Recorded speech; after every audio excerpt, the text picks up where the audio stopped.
أعوذ بالله من الشيطان الرجيم بسم الله الرحمن الرحيم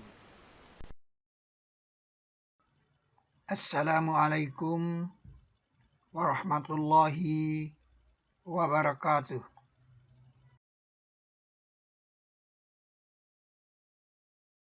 Rabbul Arsyil Karim Rabbul Arsyil Azim Salamul Mu'min Muhaiminul Aziz.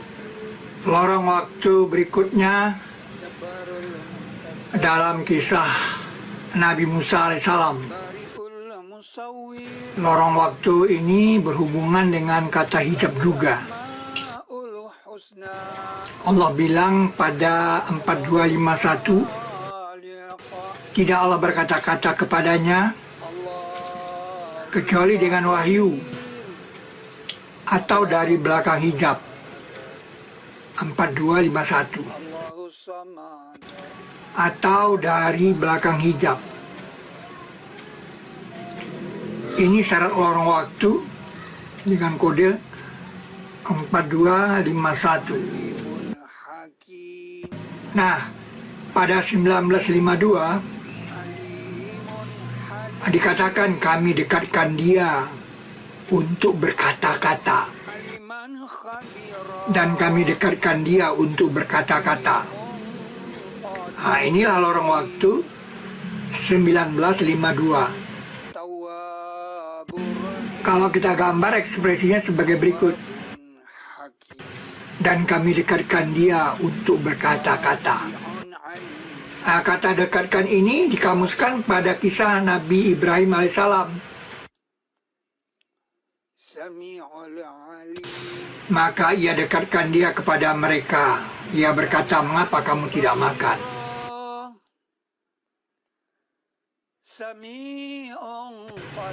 Maka ia dekatkan dia kepada mereka. Jadi kepala sapi itu didekatkan oleh Nabi Ibrahim ke malaikat-malaikat itu, ke tamu-tamu dia. Nah, di sini ada pakai kata karaba, dekatkan.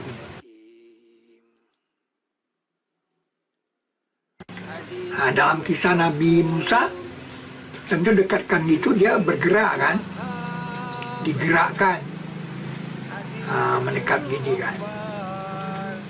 Dan kami dekatkan dia untuk berkata-kata. Dulu kita kira seperti itu. Ternyata tidak. Mengapa? Perlu diketahui ada kata-kata ukuran dalam peristiwa ini. Kemudian engkau datang atas ukuran, hai Musa. Nah, kata ukuran ini seperti malam Lailatul Qadar, malam terukur. Bagaimana itu? Didekatkan dengan ukuran untuk berkata-kata. Didekatkan dengan ukuran untuk berkata-kata.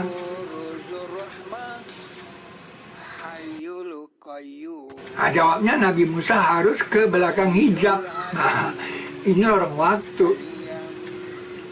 Ini lorong waktu 1952. Karena syaratnya 4251 di belakang hijab atau dari belakang hijab. Syarat lorong waktu itu ada kata hijab. Jadi ekspresinya seperti ini nih. Afwan qadira hafizun alim hakimul khabir hakim. Lorong waktu. Tapi lorong waktunya tidak lorong waktu biasa. Luar biasa. Qawiyun syadid Qawiyul Aziz Qaribum Mujib. Kemudian engkau datang atas ukuran, hai Musa. Apa itu atas ukuran? Ya, Nabi Musa sampai di tempat yang batuan kambriumnya sedang keluar. Disitulah digunakan variabel api di sini. Selama ini variabel api ini membingungkan. Jadi batuan kambrium sedang keluar. Maliki Muqtadir. Sesungguhnya aku Rabmu. Ini kata-kata langsung nih. Kata-kata langsung, bukan wahyu ini. Maka tanggalkanlah dua sendalmu. Ini kata-kata langsung. Sesungguhnya engkau di lembah luas tua. Berapa tuanya? 550 juta tahun. Jadi muncullah kata tua di sini, yang kemudian dibawa oleh Nabi Musa,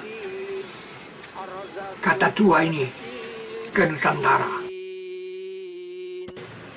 Nah, jadi kalau begitu, kata tua, perjalanan kata tua ke Pulau Jawa, itu dari zaman batuan kambrium, dibawa oleh Nabi Musa ke Mesir. Mungkin dia singgah dulu ke Madian, pamit sama mertuanya, atau dia tinggalkan istri dan anaknya di Madian. Dia pergi ke sana, ke Mesir. Kemudian dia nyebrang, sampailah di Pulau Jawa. Jadi perjalanan kata, sebuah kata tua itu berasal dari lembah Muqaddas tua, tapi difirmankan Allah kepada Nabi Musa di zaman batuan kambrium. Lewat lorong waktu Nabi Musa masuk ke sana, keluar lagi, berjalanlah kata tua itu tadi, tua, akhirnya sampailah dia di Pulau Jawa. Bismillahirrahmanirrahim. Di dunia nama kota tua, kota ya bukan kata ya, kota tua ada 4. Semuanya di Pulau Jawa. Bismillahirrahmanirrahim. Jadi kata tua di Pulau Jawa dibawa oleh Nabi Musa alaihissalam. Bismillahirrahmanirrahim. Allah lebih mengetahui di mana saja dia jadikan risalahnya. 6124. Bismillah. Ini anallah, sesungguhnya aku Allah. La ilaha illa ana, tidak ada yang ditaati melainkan aku. Maka sembahlah aku, fa'budni, dan dirikan sholat untuk menyebut aku. Bismillahirrahmanirrahim. Bismillahirrahmanirrahim. Bismillahirrahmanirrahim. Bismillahirrahmanirrahim. Dan ternyata saudara, fosil sendal di Utah, di batuan kambrium, ditemukan oleh William Master tahun 1968 di Utah. Fosil sendal.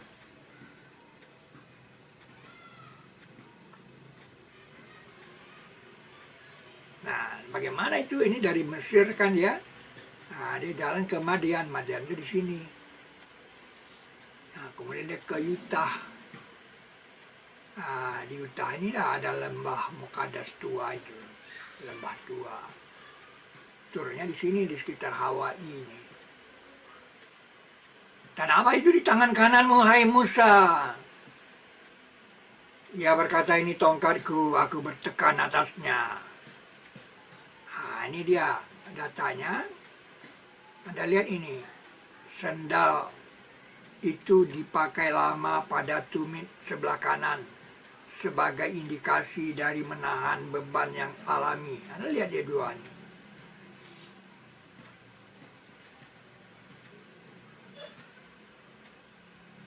Fosil besar pertama yang ditemukan, fosil besar pertama.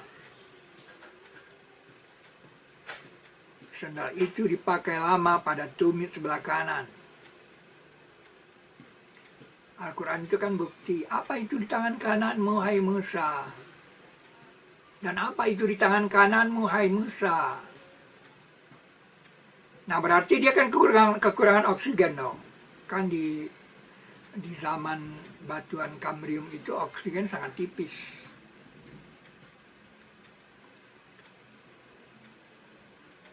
Jadi ia sedikit sesak dadanya. Maka itu ia berdoa. Ia berkata, Rabbi, luaskanlah bagiku dadaku.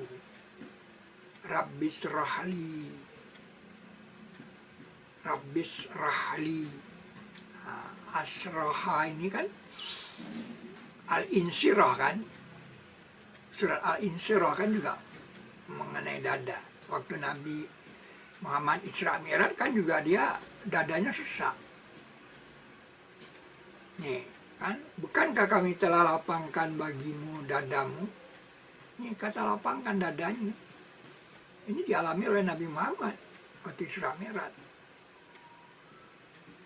Makanya Nabi Musa juga mengatakan, luaskanlah, lapangkanlah dadaku. Kenapa? Karena daerah ini daerah kekurangan oksigen. Maka itu perlu diberi perlindungan di api. Kenapa? Api tanpa oksigen mati dia. Kekurangan oksigen apinya. Dan di sekitarnya. Selama ini kita tidak mengerti kenapa di api itu yang dimaksud. Karena daerah ini sudah kekurangan oksigen. Karena api akan padam tanpa oksigen. Bahwa dilindungi siapa di api. Di api. Finar. Ini dulu tidak dipahami. Kenapa ada ayat ini? Kenapa dilindungi dia? Karena ini daerahnya udah daerah tidak layak hidup, belum layak hidup. Karena zaman Kambrium, batuan Kambrium. 550 juta tahun. Kebanyakan makhluk kan cuma di air. Ada juga tumbuhan-tumbuhan yang sederhana. Jadi oksigen sangat tipis di sini. Maka itu apinya perlu dilindungi. Maka itu ada kata subhana di sini. Seperti peristiwa Isra Mi'raj. Subhana ada di sini. Kalau di Isra Mi'raj kan subhana nih, maha penggerak yang bawa berjalan hambanya pada suatu malam. Subhanallazi asra bi abdihi laila. Nah, yang kami beri berkah perlindungan, ada barokah juga kan? Barakna haulahu sekitarnya, kayak kata sekitarnya di sini. Perlindungan juga. Jadi waktu Isra Mi'rajnya dilindungi juga dia di sekitarnya. Nah, sedangkan ini bahwa dilindungi siapa yang di api itu dan siapa di sekitarnya, haulah di sekitarnya. Maha penggerak Allah. Nah, mengapa ada kata maha penggerak? Selama ini tidak dipahami. Kenapa ada maha penggerak sini? Karena Nabi Musa digerakkan masuk ke lorong waktu sampai ke zaman batuan Kambrium. Itu maha penggeraknya. Gerakannya beda dengan gerakan biasa. Bagaimana masuk lorong waktu ke masa yang lalu? Orang dia maha penggerak. Hai Musa, sesungguhnya aku Allah Azizul Hakim. Kemudian engkau datang atas ukuran, hai Musa. Atas ukuran ini seperti Lailatul Qadar.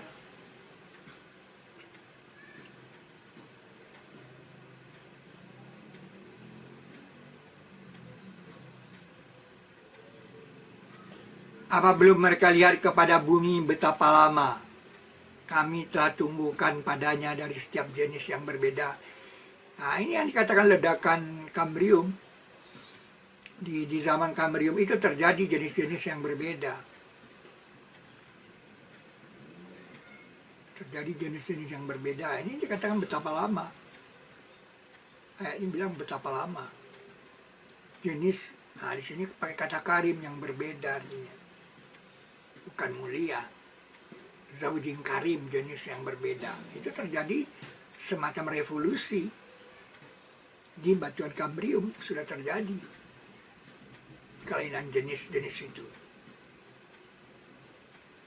Nah, di tempat yang diberi perlindungan. Nah, ini dia, diberi perlindungan. Barokah itu kan beri perlindungan dari sajaroh, bukan sajaru. Kalau sajaru pohon, sajaroh ini pertumbuhan-tumbuhan. Nah, seperti lumut-lumutan, pokoknya tumbuh-tumbuhan, bukan pohon-pohon. Dari sajaroh. Jadi sudah dibilang di sini, di tempat yang diberi perlindungan dari sajaroh. Kenapa diberi perlindungan? Karena itu zaman Kambrium. Dipanggil dari arah sebelah kanan dari lembah. Bahwa hai Musa, sesungguhnya aku Allah pemelihara alam semesta. Pemelihara alam semesta, Rab.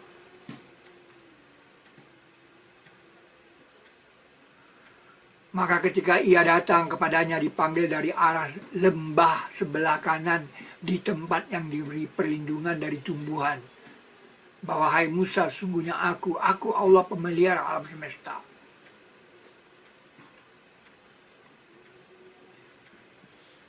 Nah, yang menarik itu kan waktu di lorong waktunya Nabi Sulaiman kan, dia bermain kuda kan, ketika ditunjukkan atasnya di waktu asar kuda kan, yang berdiri atas 3 kaki yang cepat larinya, kuda kan. Tapi kemudian kan dia lorong waktunya kan 3832. Nah, itu ada hijab kan di sini kan. Jadi ada kuda, ada hijab, ini lorong waktunya itu. Kalau Nabi Musa kan dia harus di belakang hijab. Kalau nggak bisa berkata-kata. Nggak bisa dia mendengar Allah berkata-kata, dia harus di belakang hijab. Jadi ada kata hijab juga dalam kisah Nabi Musa ini untuk bisa mendengar. Maka itu dia didekatkan untuk berkata-kata. Berarti didekatkannya lewat lorong waktu. Nah, ternyata dia punya sendal itu di batuan Kambrium. Berarti dia masuk ke zaman batuan Kambrium, lorong waktunya. Itu persoalannya. Nah, sekarang masalahnya kudanya ini ada gambarnya di bumi. Ah, ini dia. Ternyata ini di hutan di sini. Kuda Sulaiman. Ya, kuda Sulaiman itu gambarnya di bumi, ternyata di hutan juga. Sama dengan Siti Maryam, pohon kurma itu ternyata di sini kan, kalau dibalik ini jadi pohon kurma nih. Dalam kisahnya Siti Maryam. Nah, ini di hutan juga. Jadi kenapa hutan ini yang... Nah, jadi kalau begitu, kata tua, perjalanan kata tua ke Pulau Jawa, itu dari zaman batuan Kambrium, dibawa oleh Nabi Musa ke Mesir. Mungkin dia singgah dulu ke Madian, pamit sama mertuanya, atau dia tinggalkan istri dan anaknya di Madian, dia pergi ke sana, ke Mesir. Nah, kemudian dia nyebrang, sampailah di Pulau Jawa. Bismillahirrahmanirrahim. Bismillahirrahmanirrahim. Bismillahirrahmanirrahim. Bismillahirrahmanirrahim. Bismillahirrahmanirrahim. Bismillahirrahmanirrahim. Bismillahirrahmanirrahim. Bismillahirrahmanirrahim. Bismillahirrahmanirrahim. Perumpamaan orang-orang yang dibebani Taurat, kemudian mereka belum memikulnya, seperti perumpamaan keledai yang memikul barang. Bagi orang-orang yang berbuat kebaikan itu, disediakan kebaikan dan tambahan, serta muka-muka mereka tiada tertutup dengan kehitaman dan tidak kehinaan. Mereka itulah ahli surga yang mereka akan kekal padanya.